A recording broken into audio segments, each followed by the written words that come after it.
आपका हर समस्या का समाधान तुरंत हो जाएगा। अगर आपके जीवन में समस्याओं की बारिश हो रही है, घर में क्लेश, धन की रुकावट, स्वास्थ्य का संकट या कोई अदृश्य भय आपको हमेशा सताती रहती है, तो यह चमत्कारी विष्णु मंत्र आज से अपने घर में चलाकर रखना शुरू कर दीजिए भक्तों। आपकी हर समस्या ऐसे भागेगी जैसे अंधकार सूर्य से डर कर भागता है। यह नारायण बीज मंत्र धन, स्वास्थ्य, समृद्धि और शांति का महासागर है भक्तों। जिस घर में यह मंत्र नित्य बजता है, उस घर में न तो दरिद्रता टिकती है और न कोई बीमारी किसी को आहत करती है। पति पत्नी में प्रेम बढ़ता है, बच्चों का मन पढ़ाई में लगता है और व्यापार में स्वतः बढ़त आने लगती है। पालक, संरक्षक और संकट हरणकर्ता रूपी भगवान विष्णु का यह चमत्कारी मंत्र साक्षात समाधान है भक्तों। तो अब देर न करें, आज से ही इस मंत्र उच्चारण पाठ को अपने घर में चलाकर संख्या के अनुसार पूरा 108 बार बजने दें। आपकी सभी समस्याओं का समाधान भगवान विष्णु तुरंत करेंगे, क्योंकि जहां नारायण का नाम चलता है वहां कोई संकट ठहर नहीं सकता भक्तों।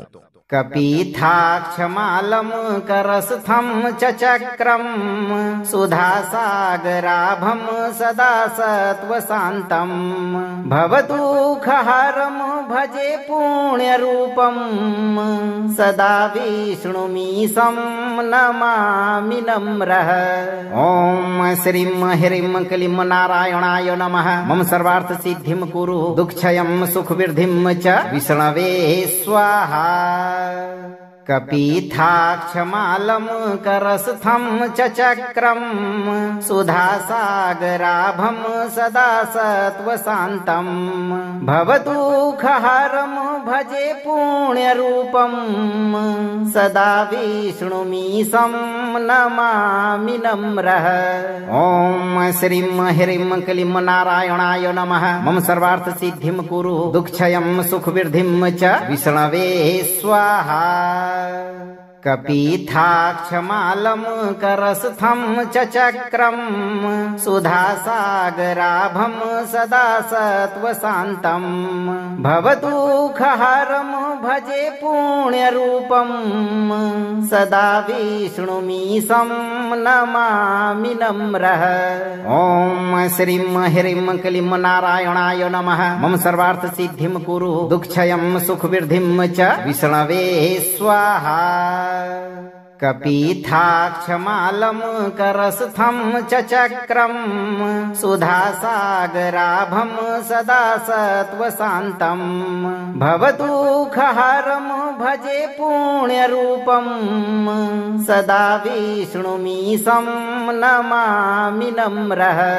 ओम श्रीं ह्रीं क्लीं नारायणाय नमः। मम सर्वार्थ सिद्धिं कुरु दुःखक्षयं सुखवृद्धिं च विष्णवे स्वाहा। कपीथाक्षमालम करस्थम चक्रम सुधासागराभम सदा सत्वशांतम भवदुःखहरम भजे पुण्यरूपम सदा विष्णुमीशं नमामि नम्रः। ओम श्रीं ह्रीं क्लीं नारायणाय नमः। मम सर्वार्थ सिद्धिं कुरु दुःखक्षयं सुखवृद्धिं च विष्णवे स्वाहा। कपीथाक्षमालम करस्थम चक्रम सुधासागराभम सदा सत्वशांतम भवदुःखहरम भजे पुण्यरूपम सदा विष्णुमीशं नमामि नम्रः। ओम श्रीं ह्रीं क्लीं नारायणाय नमः। मम सर्वार्थ सिद्धिं कुरु दुःखक्षयं सुखवृद्धिं च विष्णवे स्वाहा। कपीथाक्षमालम करस्थम चक्रम सुधासागराभम सदा सत्वशांतम भवदुःखहरम भजे पुण्यरूपम सदा विष्णुमीशं नमामि नम्रः। ओम श्रीं ह्रीं क्लीं नारायणाय नमः। मम सर्वार्थ सिद्धिं कुरु दुःखक्षयं सुखवृद्धिं च विष्णवे स्वाहा। कपीथाक्षमालं करस्थं च चक्रं सुधासागराभं सदा सत्त्वशान्तं भवदुःखहरं भजे पुण्यरूपं सदा विष्णुमीशं नमामि नम्रः। ॐ श्रीं ह्रीं क्लीं नारायणाय नमः। मम सर्वार्थ सिद्धिं कुरु दुःखक्षयं सुखवृद्धिं च विष्णवे स्वाहा। कपीथाक्षमालं करस्थं च चक्रं सुधासागराभं सदा सत्त्वशान्तं भवदुःखहरं भजे पुण्यरूपं सदा विष्णुमीशं नमामि नम्रः। ॐ श्रीं ह्रीं क्लीं नारायणाय नमः। मम सर्वार्थ सिद्धिं कुरु दुःखक्षयं सुखवृद्धिं च विष्णवे स्वाहा। कपीथाक्षमालं करस्थं च चक्रं सुधासागराभं सदा सत्त्वशान्तं भवदुःखहरं भजे पुण्यरूपं सदा विष्णुमीशं नमामि नम्रः। ॐ श्रीं ह्रीं क्लीं नारायणाय नमः। मम सर्वार्थ सिद्धिं कुरु दुःखक्षयं सुखवृद्धिं च विष्णवे स्वाहा। कपीथाक्षमालं करस्थं च चक्रं सुधासागराभं सदा सत्त्वशान्तं भवदुःखहरं भजे पुण्यरूपं सदा विष्णुमीशं नमामि नम्रः। ॐ श्रीं ह्रीं क्लीं नारायणाय नमः। मम सर्वार्थ सिद्धिं कुरु दुःखक्षयं सुखवृद्धिं च विष्णवे स्वाहा। कपीथाक्षमालं करस्थं च चक्रं सुधासागराभं सदा सत्त्वशान्तं भवदुःखहरं भजे पुण्यरूपं सदा विष्णुमीशं नमामि नम्रः। ॐ श्रीं ह्रीं क्लीं नारायणाय नमः। मम सर्वार्थ सिद्धिं कुरु दुःखक्षयं सुखवृद्धिं च विष्णवे स्वाहा।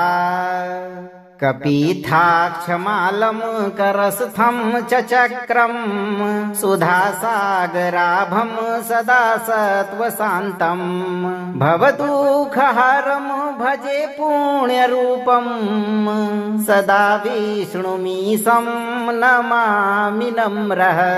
ॐ श्रीं ह्रीं क्लीं नारायणाय नमः। मम सर्वार्थ सिद्धिं कुरु दुःखक्षयं सुखवृद्धिं च विष्णवे स्वाहा। कपीथाक्षमालं करस्थं च चक्रं सुधासागराभं सदा सत्त्वशान्तं भवदुःखहरं भजे पुण्यरूपं सदा विष्णुमीशं नमामि नम्रः। ॐ श्रीं ह्रीं क्लीं नारायणाय नमः। मम सर्वार्थ सिद्धिं कुरु दुःखक्षयं सुखवृद्धिं च विष्णवे स्वाहा। कपीथाक्षमालं करस्थं च चक्रं सुधासागराभं सदा सत्त्वशान्तं भवदुःखहरं भजे पुण्यरूपं सदा विष्णुमीशं नमामि नम्रः।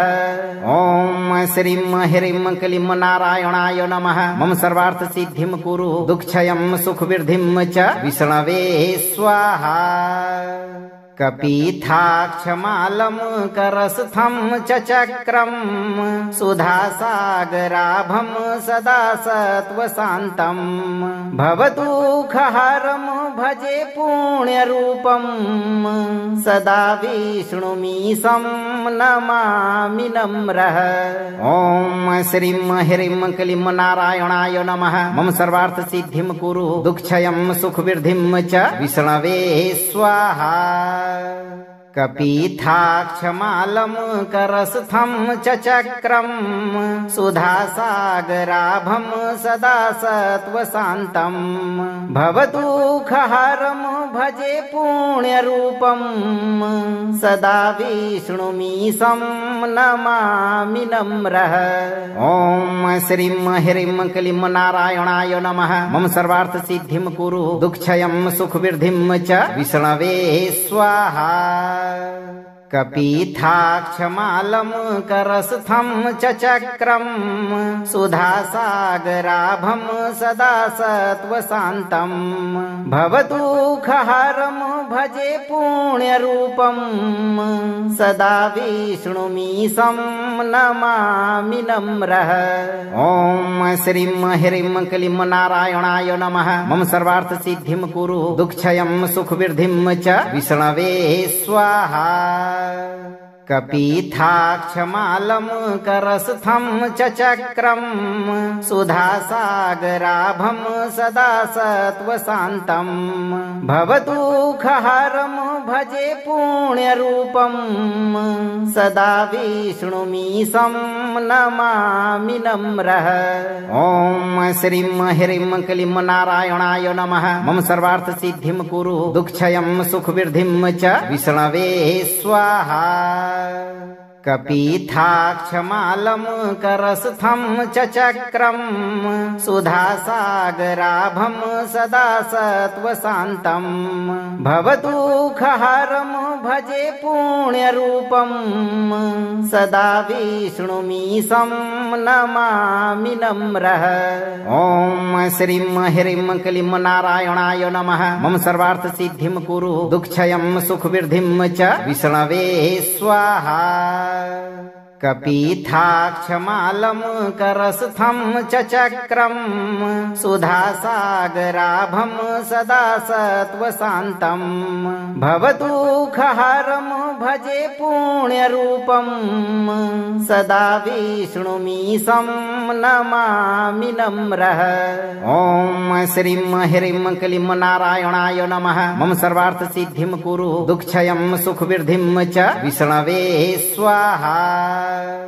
कपीथाक्षमालं करस्थं च चक्रं सुधासागराभं सदा सत्त्वशान्तं भवदुःखहरं भजे पुण्यरूपं सदा विष्णुमीशं नमामि नम्रः। ॐ श्रीं ह्रीं क्लीं नारायणाय नमः। मम सर्वार्थ सिद्धिं कुरु दुःखक्षयं सुखवृद्धिं च विष्णवे स्वाहा।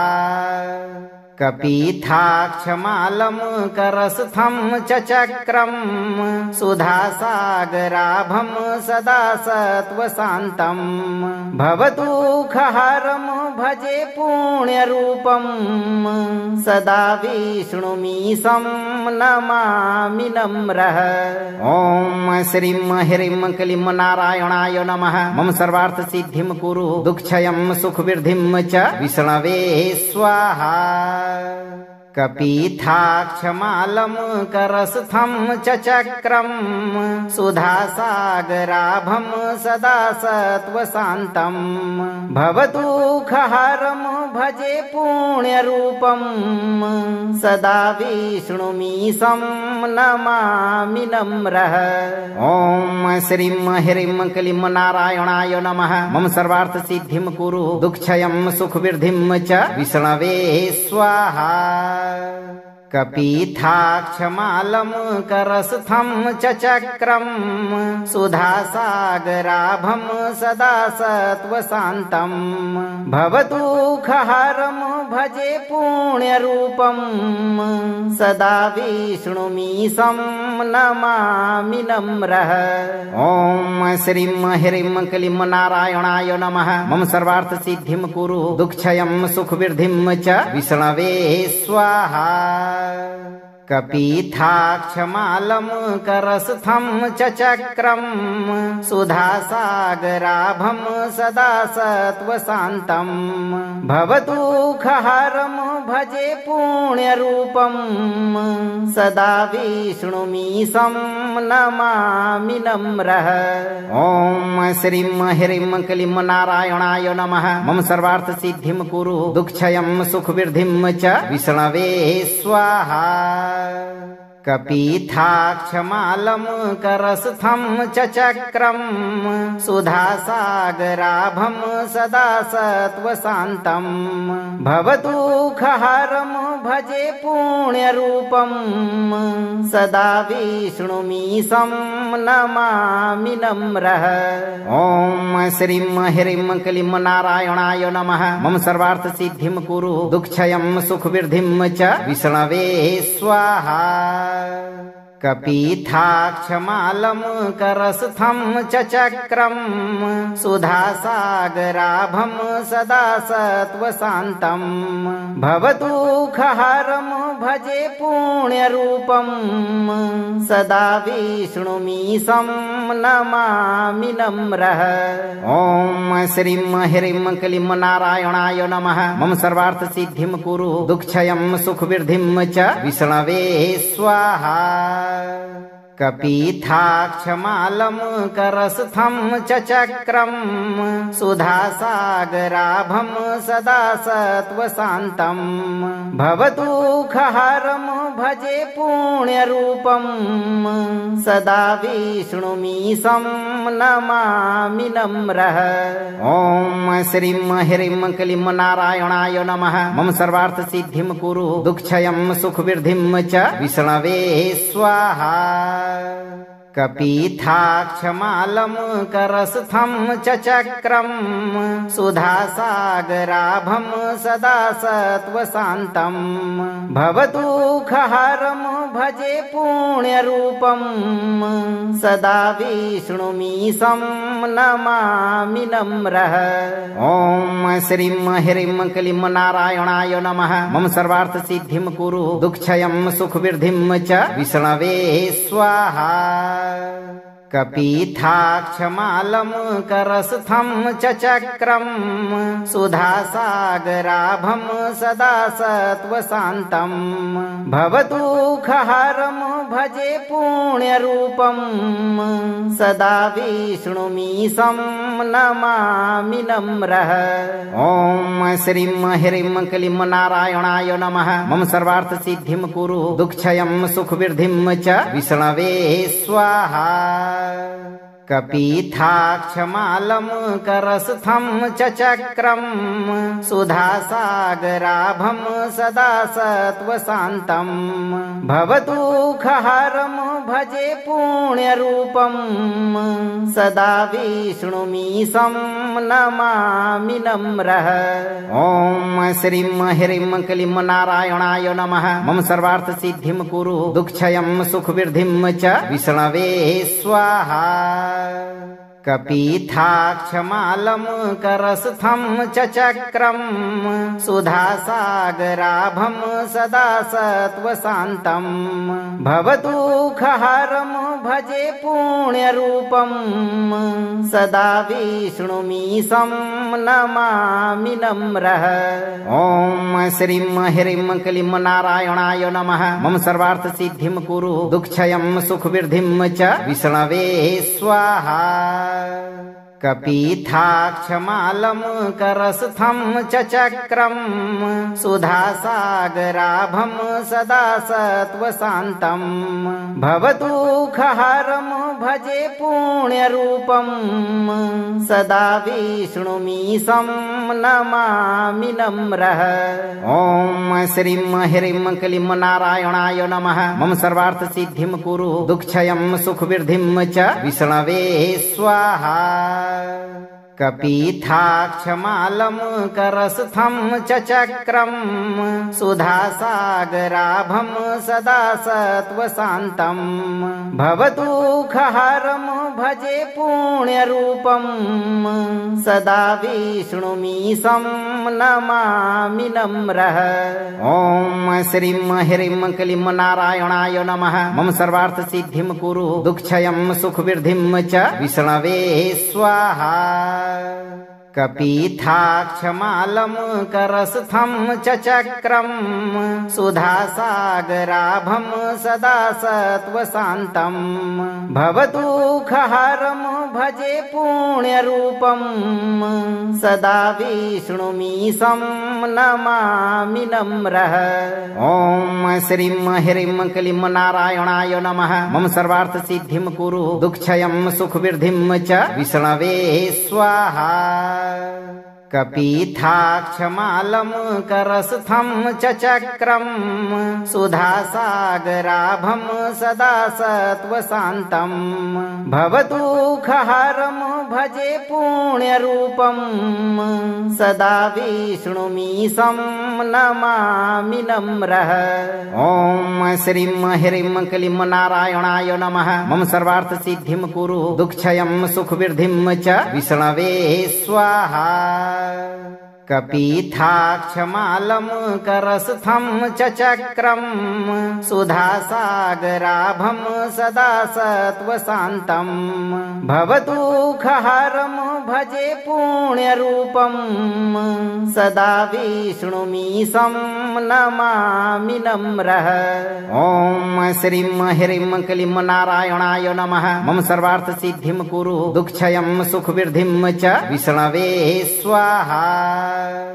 कपीथाक्षमालं करस्थं च चक्रं सुधासागराभं सदा सत्त्वशान्तं भवदुःखहरं भजे पुण्यरूपं सदा विष्णुमीशं नमामि नम्रः।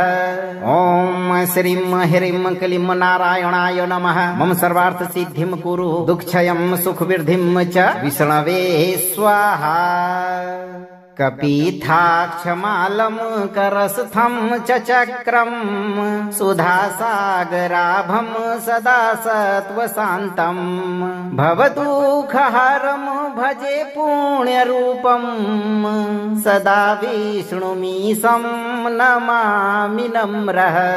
ॐ श्रीं ह्रीं क्लीं नारायणाय नमः। मम सर्वार्थ सिद्धिं कुरु दुःखक्षयं सुखवृद्धिं च विष्णवे स्वाहा।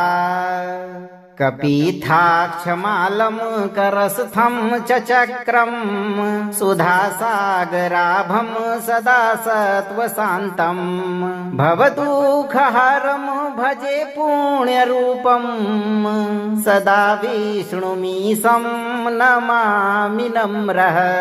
ॐ श्रीं ह्रीं क्लीं नारायणाय नमः। मम सर्वार्थ सिद्धिं कुरु दुःखक्षयं सुखवृद्धिं च विष्णवे स्वाहा।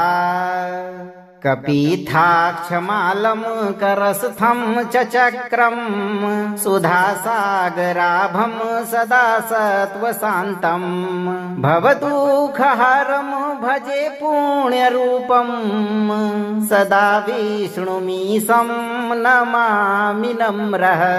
ॐ श्रीं ह्रीं क्लीं नारायणाय नमः। मम सर्वार्थ सिद्धिं कुरु दुःखक्षयं सुखवृद्धिं च विष्णवे स्वाहा। कपीथाक्षमालं करस्थं च चक्रं सुधासागराभं सदा सत्त्वशान्तं भवदुःखहरं भजे पुण्यरूपं सदा विष्णुमीशं नमामि नम्रः। ॐ श्रीं ह्रीं क्लीं नारायणाय नमः। मम सर्वार्थ सिद्धिं कुरु दुःखक्षयं सुखवृद्धिं च विष्णवे स्वाहा।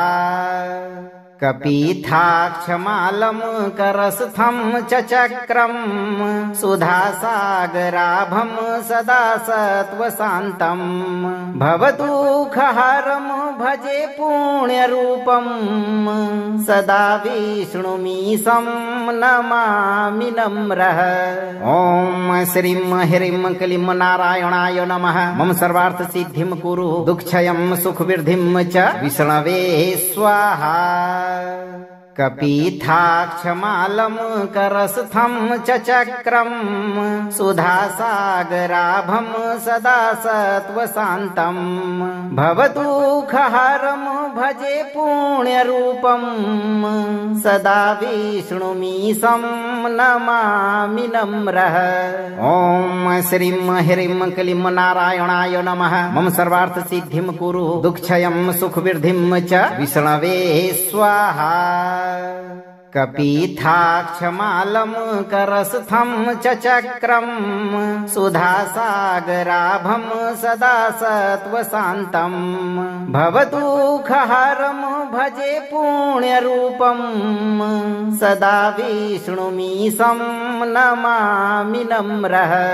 ॐ श्रीं ह्रीं क्लीं नारायणाय नमः। मम सर्वार्थ सिद्धिं कुरु दुःखक्षयं सुखवृद्धिं च विष्णवे स्वाहा। कपीथाक्षमालं करस्थं च चक्रं सुधासागराभं सदा सत्त्वशान्तं भवदुःखहरं भजे पुण्यरूपं सदा विष्णुमीशं नमामि नम्रः। ॐ श्रीं ह्रीं क्लीं नारायणाय नमः। मम सर्वार्थ सिद्धिं कुरु दुःखक्षयं सुखवृद्धिं च विष्णवे स्वाहा।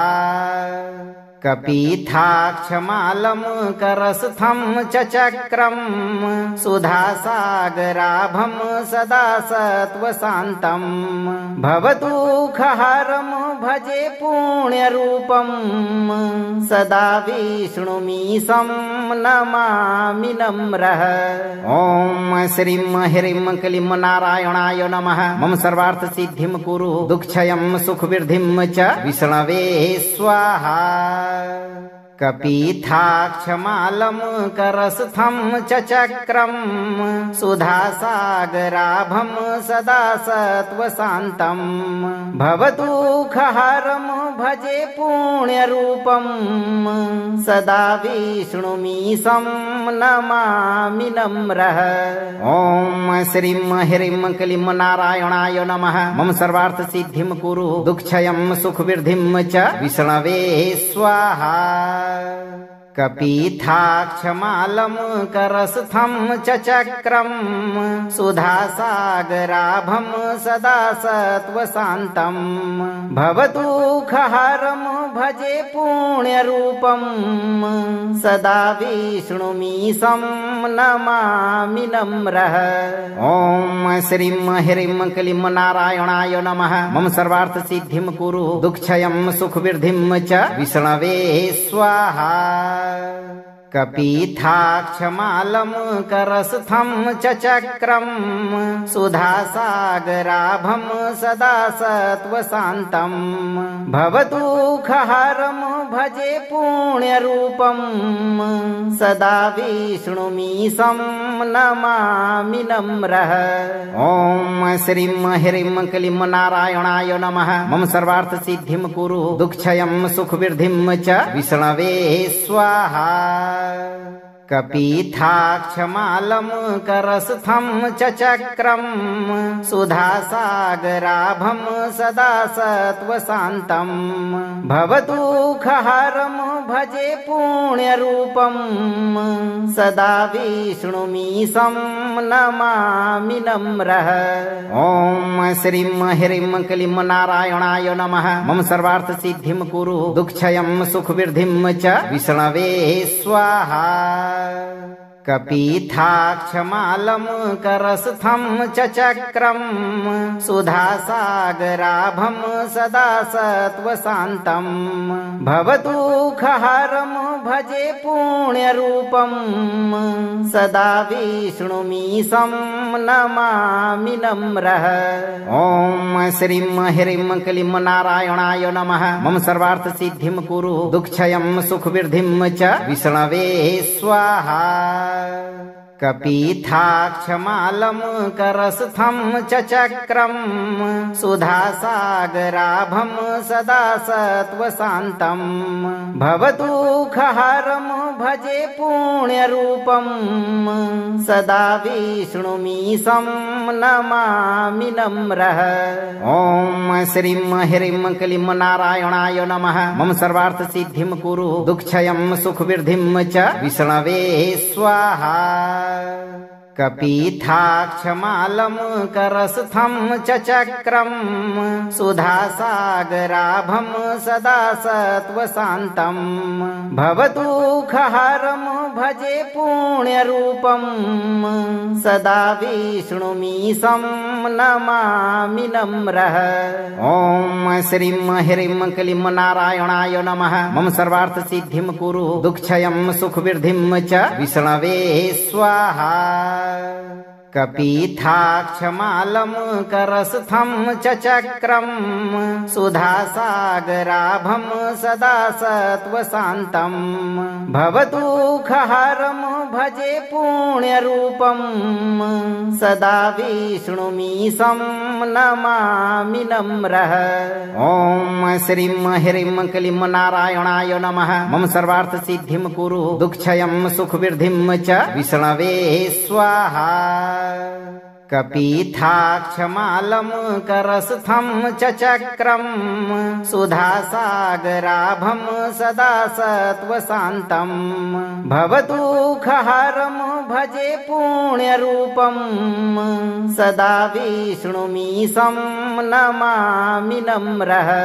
ॐ श्रीं ह्रीं क्लीं नारायणाय नमः। मम सर्वार्थ सिद्धिं कुरु दुःखक्षयं सुखवृद्धिं च विष्णवे स्वाहा। कपीथाक्षमालं करस्थं च चक्रं सुधासागराभं सदा सत्त्वशान्तं भवदुःखहरं भजे पुण्यरूपं सदा विष्णुमीशं नमामि नम्रः। ॐ श्रीं ह्रीं क्लीं नारायणाय नमः। मम सर्वार्थ सिद्धिं कुरु दुःखक्षयं सुखवृद्धिं च विष्णवे स्वाहा। कपीथाक्षमालं करस्थं च चक्रं सुधासागराभं सदा सत्त्वशान्तं भवदुःखहरं भजे पुण्यरूपं सदा विष्णुमीशं नमामि नम्रः। ॐ श्रीं ह्रीं क्लीं नारायणाय नमः। मम सर्वार्थ सिद्धिं कुरु दुःखक्षयं सुखवृद्धिं च विष्णवे स्वाहा। कपीथाक्षमालं करस्थं च चक्रं सुधासागराभं सदा सत्त्वशान्तं भवदुःखहरं भजे पुण्यरूपं सदा विष्णुमीशं नमामि नम्रः। ॐ श्रीं ह्रीं क्लीं नारायणाय नमः। मम सर्वार्थ सिद्धिं कुरु दुःखक्षयं सुखवृद्धिं च विष्णवे स्वाहा। कपीथाक्षमालं करस्थं च चक्रं सुधासागराभं सदा सत्त्वशान्तं भवदुःखहरं भजे पुण्यरूपं सदा विष्णुमीशं नमामि नम्रः। ॐ श्रीं ह्रीं क्लीं नारायणाय नमः। मम सर्वार्थ सिद्धिं कुरु दुःखक्षयं सुखवृद्धिं च विष्णवे स्वाहा। कपीथाक्षमालं करस्थं च चक्रं सुधासागराभं सदा सत्त्वशान्तं भवदुःखहरं भजे पुण्यरूपं सदा विष्णुमीशं नमामि नम्रः। ॐ श्रीं ह्रीं क्लीं नारायणाय नमः। मम सर्वार्थ सिद्धिं कुरु दुःखक्षयं सुखवृद्धिं च विष्णवे स्वाहा।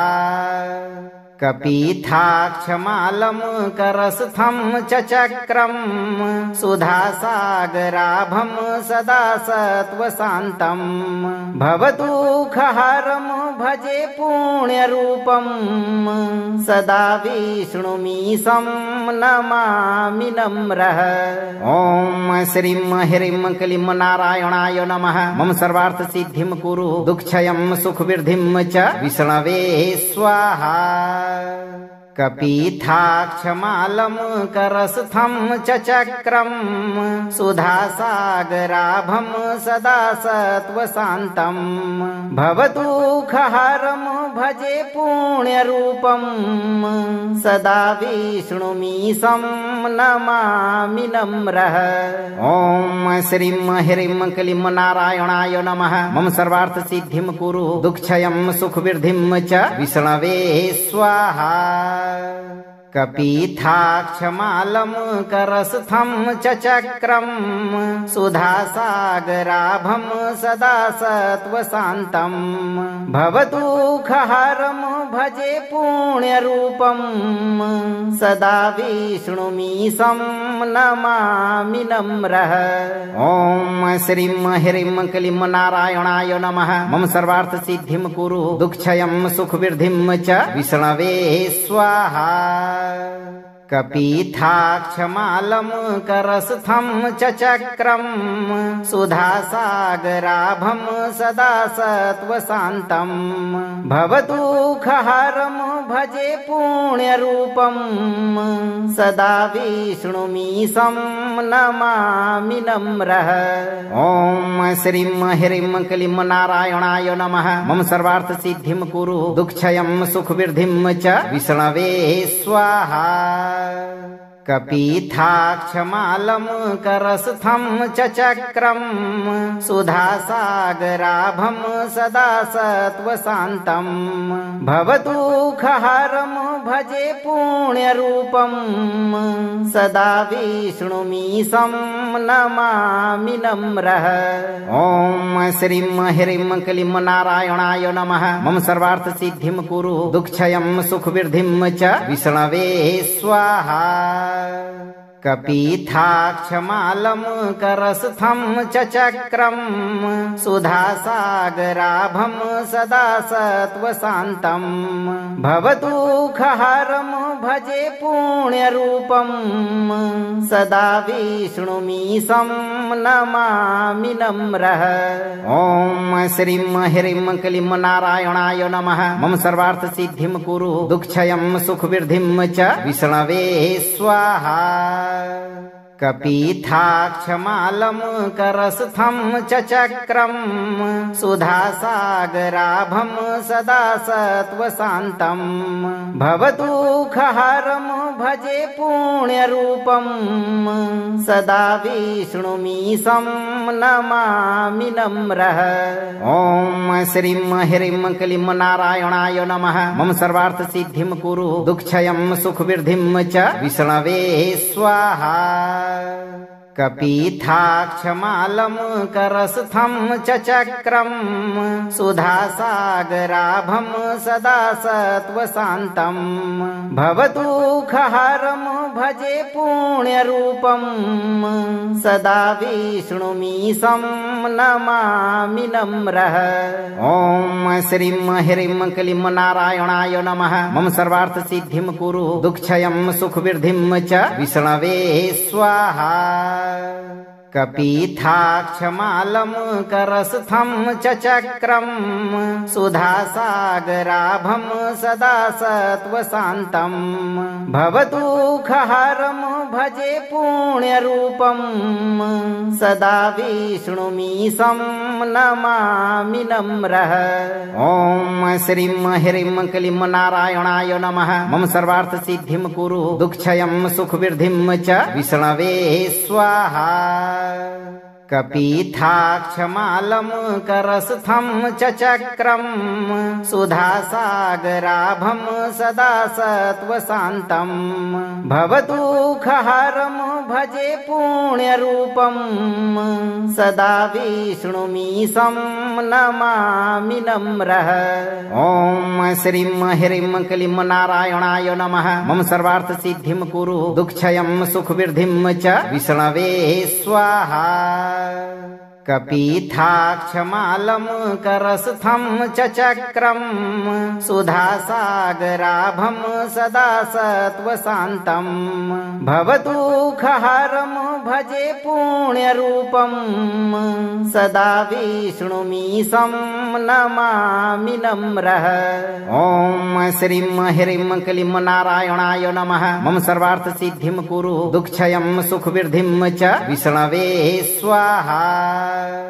कपीथाक्षमालं करस्थं च चक्रं सुधासागराभं सदा सत्त्वशान्तं भवदुःखहरं भजे पुण्यरूपं सदा विष्णुमीशं नमामि नम्रः। ॐ श्रीं ह्रीं क्लीं नारायणाय नमः। मम सर्वार्थसिद्धिं कुरु दुःखक्षयं सुखवृद्धिं च विष्णवे स्वाहा।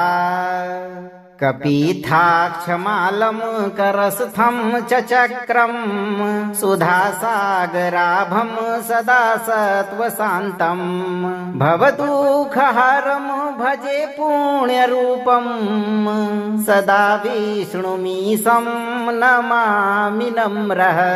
ॐ श्रीं ह्रीं क्लीं नारायणाय नमः। मम सर्वार्थसिद्धिं कुरु दुःखक्षयं सुखवृद्धिं च विष्णवे स्वाहा। कपीथाक्षमालं करस्थं च चक्रं सुधासागराभं सदा सत्त्वशान्तं भवदुःखहरं भजे पुण्यरूपं सदा विष्णुमीशं नमामि नम्रः। ॐ श्रीं ह्रीं क्लीं नारायणाय नमः। मम सर्वार्थसिद्धिं कुरु दुःखक्षयं सुखवृद्धिं च विष्णवे स्वाहा। कपीथाक्षमालं करस्थं च चक्रं सुधासागराभं सदा सत्त्वशान्तं भवदुःखहरं भजे पुण्यरूपं सदा विष्णुमीशं नमामि नम्रः।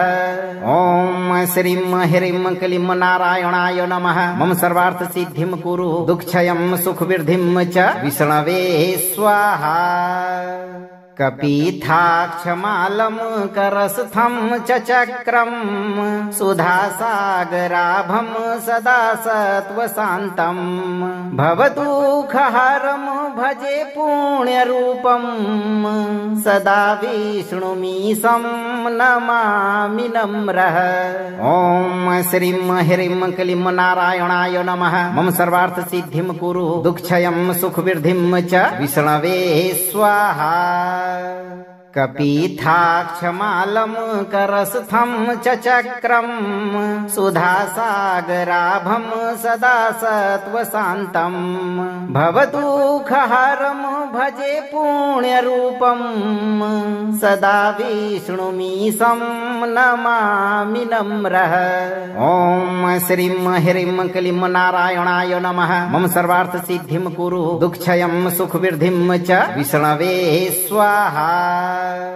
कपीथाक्षमालं करस्थं च चक्रं सुधासागराभं सदा सत्त्वशान्तं भवदुःखहरं भजे पुण्यरूपं सदा विष्णुमीशं नमामि नम्रः। ॐ श्रीं ह्रीं क्लीं नारायणाय नमः। मम सर्वार्थसिद्धिं कुरु दुःखक्षयं सुखवृद्धिं च विष्णवे स्वाहा। कपीथाक्षमालं करस्थं च चक्रं सुधासागराभं सदा सत्त्वशान्तं भवदुःखहरं भजे पुण्यरूपं सदा विष्णुमीशं नमामि नम्रः। ॐ श्रीं ह्रीं क्लीं नारायणाय नमः। मम सर्वार्थ सिद्धिं कुरु दुःखक्षयं सुखवृद्धिं च विष्णवे स्वाहा। कपिथाक्षमालं करस्थं च चक्रं सुधासागराभं सदा सत्त्वशान्तं भवदुःखहरं भजे पुण्यरूपं सदा विष्णुमीशं नमामि नम्रः। ॐ श्रीं ह्रीं क्लीं नारायणाय नमः। मम सर्वार्थ सिद्धिं कुरु दुःखक्षयं सुखवृद्धिं च विष्णवे स्वाहा।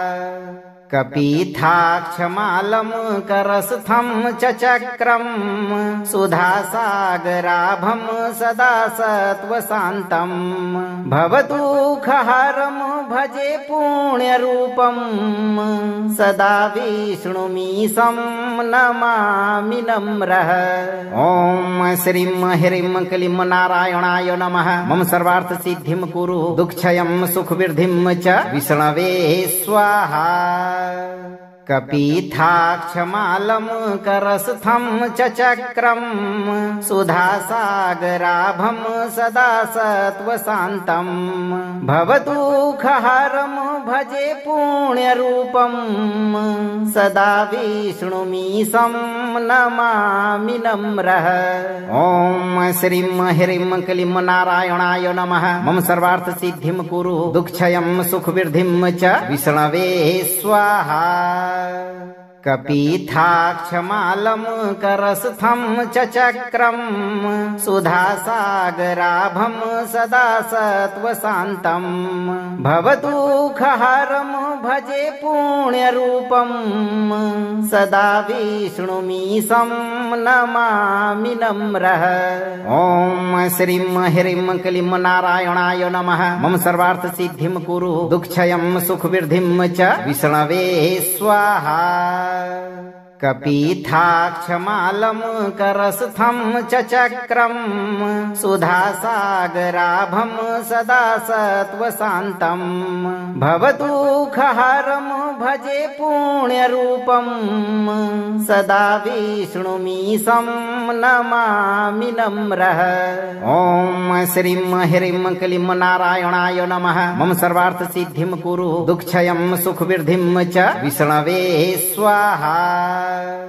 कपिथाक्षमालं करस्थं च चक्रं सुधासागराभं सदा सत्त्वशान्तं भवदुःखहरं भजे पुण्यरूपं सदा विष्णुमीशं नमामि नम्रः। ॐ श्रीं ह्रीं क्लीं नारायणाय नमः। मम सर्वार्थ सिद्धिं कुरु दुःखक्षयं सुखवृद्धिं च विष्णवे स्वाहा। कपिथाक्षमालं करस्थं च चक्रं सुधासागराभं सदा सत्त्वशान्तं भवदुःखहरं भजे पुण्यरूपं सदा विष्णुमीशं नमामि नम्रः। ॐ श्रीं ह्रीं क्लीं नारायणाय नमः। मम सर्वार्थ सिद्धिं कुरु दुःखक्षयं सुखवृद्धिं च विष्णवे स्वाहा। कपिथाक्षमालं करस्थं च चक्रं सुधासागराभं सदा सत्त्वशान्तं भवदुःखहरं भजे पुण्यरूपं सदा विष्णुमीशं नमामि नम्रः। ॐ श्रीं ह्रीं क्लीं नारायणाय नमः। मम सर्वार्थ सिद्धिं कुरु दुःखक्षयं सुखवृद्धिं च विष्णवे स्वाहा। कपिथाक्षमालं करस्थं च चक्रं सुधासागराभं सदा सत्त्वशान्तं भवदुःखहरं भजे पुण्यरूपं सदा विष्णुमीशं नमामि नम्रः। ॐ श्रीं ह्रीं क्लीं नारायणाय नमः। मम सर्वार्थ सिद्धिं कुरु दुःखक्षयं सुखवृद्धिं च विष्णवे स्वाहा। कपीथाक्षमालं करस्थं च चक्रं सुधासागराभं सदा सत्त्वशान्तं भवदुःखहरं भजे पुण्यरूपं सदा विष्णुमीशं नमामि नम्रः। ॐ श्रीं ह्रीं क्लीं नारायणाय नमः। मम सर्वार्थसिद्धिं कुरु दुःखक्षयं सुखवृद्धिं च विष्णवे स्वाहा। कपीथाक्षमालं करस्थं च चक्रं सुधासागराभं सदा सत्त्वशान्तं भवदुःखहरं भजे पुण्यरूपं सदा विष्णुमीशं नमामि नम्रः। ॐ श्रीं ह्रीं क्लीं नारायणाय नमः। मम सर्वार्थसिद्धिं कुरु दुःखक्षयं सुखवृद्धिं च विष्णवे स्वाहा। कपीथाक्षमालं करस्थं च चक्रं सुधासागराभं सदा सत्त्वशान्तं भवदुःखहरं भजे पुण्यरूपं सदा विष्णुमीशं नमामि नम्रः। ॐ श्रीं ह्रीं क्लीं नारायणाय नमः। मम सर्वार्थसिद्धिं कुरु दुःखक्षयं सुखवृद्धिं च विष्णवे स्वाहा। कपीथाक्षमालं करस्थं च चक्रं सुधासागराभं सदा सत्त्वशान्तं भवदुःखहरं भजे पुण्यरूपं सदा विष्णुमीशं नमामि नम्रः। ॐ श्रीं ह्रीं क्लीं नारायणाय नमः। मम सर्वार्थसिद्धिं कुरु दुःखक्षयं सुखवृद्धिं च विष्णवे स्वाहा।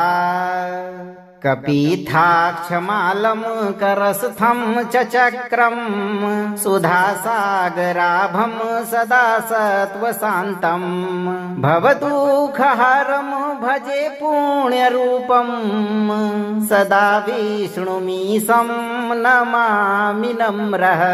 ॐ श्रीं ह्रीं क्लीं नारायणाय नमः। मम सर्वार्थसिद्धिं कुरु दुःखक्षयं सुखवृद्धिं च विष्णवे स्वाहा।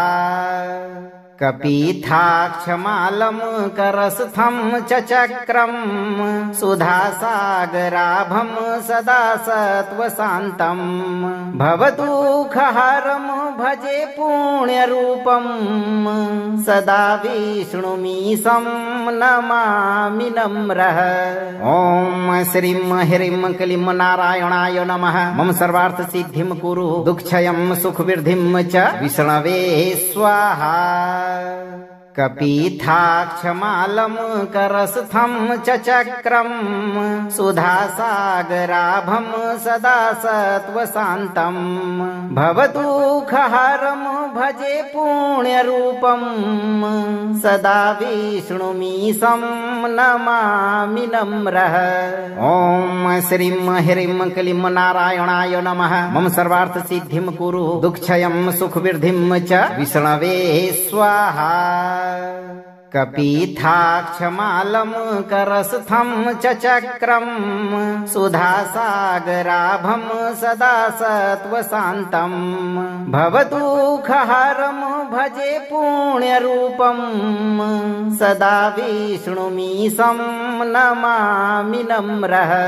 ॐ श्रीं ह्रीं क्लीं नारायणाय नमः। मम सर्वार्थसिद्धिं कुरु दुःखक्षयं सुखवृद्धिं च विष्णवे स्वाहा।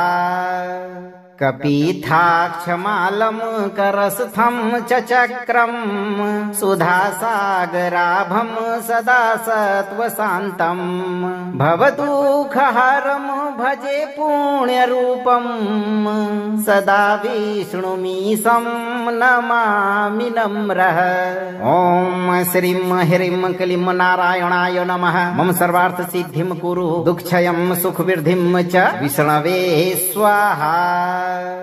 कपीथाक्षमालं करस्थं च चक्रं सुधासागराभं सदा सत्त्वशान्तं भवदुःखहरं भजे पुण्यरूपं सदा विष्णुमीशं नमामि नम्रः। ॐ श्रीं ह्रीं क्लीं नारायणाय नमः। मम सर्वार्थ सिद्धिं कुरु दुःखक्षयं सुखवृद्धिं च विष्णवे स्वाहा। कपिथाक्षमालं करस्थं च चक्रं सुधासागराभं सदा सत्त्वशान्तं भवदुःखहरं भजे पुण्यरूपं सदा विष्णुमीशं नमामि नम्रः। ॐ श्रीं ह्रीं क्लीं नारायणाय नमः। मम सर्वार्थ सिद्धिं कुरु दुःखक्षयं सुखवृद्धिं च विष्णवे स्वाहा। कपिथाक्षमालं करस्थं च चक्रं सुधासागराभं सदा सत्त्वशान्तं भवदुःखहरं भजे पुण्यरूपं सदा विष्णुमीशं नमामि नम्रः। ॐ श्रीं ह्रीं क्लीं नारायणाय नमः। मम सर्वार्थ सिद्धिं कुरु दुःखक्षयं सुखवृद्धिं च विष्णवे स्वाहा। कपिथाक्षमालं करस्थं च चक्रं सुधासागराभं सदा सत्त्वशान्तं भवदुःखहरं भजे पुण्यरूपं सदा विष्णुमीशं नमामि नम्रः। ॐ श्रीं ह्रीं क्लीं नारायणाय नमः। मम सर्वार्थ सिद्धिं कुरु दुःखक्षयं सुखवृद्धिं च विष्णवे स्वाहा। कपिथाक्षमालं करस्थं च चक्रं सुधासागराभं सदा सत्त्वशान्तं भवदुःखहरं भजे पुण्यरूपं सदा विष्णुमीशं नमामि नम्रः। ॐ श्रीं ह्रीं क्लीं नारायणाय नमः। मम सर्वार्थ सिद्धिं कुरु दुःखक्षयं सुखवृद्धिं च विष्णवे स्वाहा।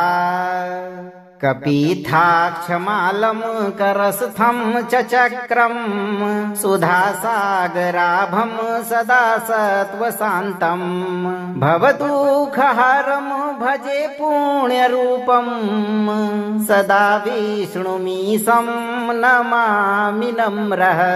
ॐ श्रीं ह्रीं क्लीं नारायणाय नमः। मम सर्वार्थ सिद्धिं कुरु दुःखक्षयं सुखवृद्धिं च विष्णवे स्वाहा।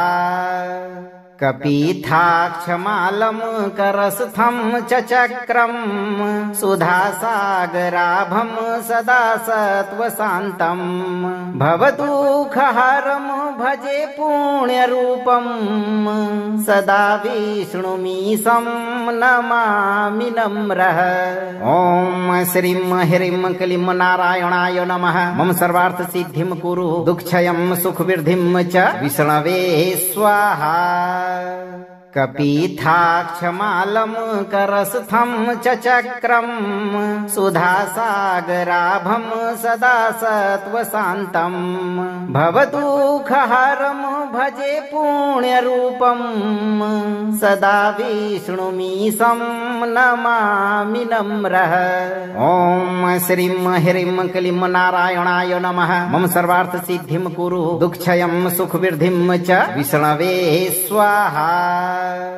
कपिथाक्षमालं करस्थं च चक्रं सुधासागराभं सदा सत्त्वशान्तं भवदुःखहरं भजे पुण्यरूपं सदा विष्णुमीशं नमामि नम्रः।